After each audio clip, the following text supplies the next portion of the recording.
Okay guys, first of all நம்ம Jamie Overton கிட்டேருந்தே போகலாம். ஜேமி ஓவர்டன் ஒரு நல்ல பிளேயர், நல்ல ஃபாஸ்ட் பவுலிங் எபிலிட்டி இருக்குது. அதுக்கப்புறம் இங்கிலாந்து அவங்களோட ஸ்குவாடில் எடுத்து ஆட வச்சாங்க. வெஸ்ட் இண்டீஸுக்கு அகெயின்ஸ்டாக ஒரு மேட்ச் ஆடினார்.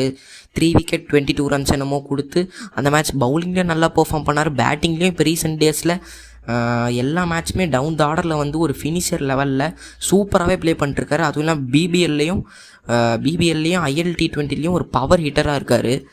ஓகே கைஸ், இப்போ என்னென்னா போன வருஷம் ஐபிஎல்லுக்கு முன்னாடியும் பிபிஎல்லில் ஜேமி ஓவர்டன் நல்லா பண்ணதுனால தான் சிஎஸ்கே வாங்கினாங்க அப்படின்னு நிறைய பேர் சொன்னாங்க.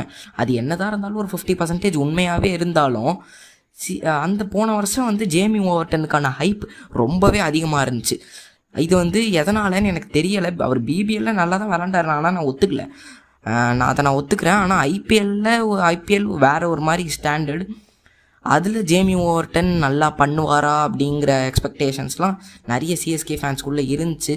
ஆனால் எக்ஸ்பெக்ட் பண்ண அளவுக்கு அவர் பண்ணலை. ஏன்னா அவரோட பொட்டென்ஷியலை சிஎஸ்கே சரியாக புரிஞ்சுக்கலன்னு தான் நான் நினைக்கிறேன். ஏன்னா சிஎஸ்கே மாதிரி ஒரு டீமுக்கு வந்து போன வருஷம் திரிபாத்தியாக இருக்கட்டும், ஹூடாவாக இருக்கட்டும், அவங்க எல்லாருமே ரொம்ப நம்பினாங்க. கன்சிக்யூட்டிவாக ஒரு 4-5 மேட்ச் ஃபெயில் ஆனதுக்கப்புறம் கூட திரிபாத்தி நெட்ஸ்லாம் நல்லா பண்ணுறாருன்னா அவருக்கு நல்லா சான்ஸ்லாம் கொடுத்தாங்க. ஆனால் இப்போது என்னென்னா போன வருஷம் அவங்க ஜேமி ஓவர்டனுக்கு அவ்வளோ சான்ஸ் கொடுக்கல. ஜேமி ஓவர்டனோட ரியல் ஸ்ட்ரென்த் என்னென்னா டெத் பவுலிங் இந்த வருஷம் நமக்கு ரொம்பவே வீக்காக இருக்குது. அது உங்கள் எல்லாருக்குமே தெரியும். மேட் ஹென்ரியை நம்பி தான் எல்லாமே டெத் பவுலிங்கே இருக்குது.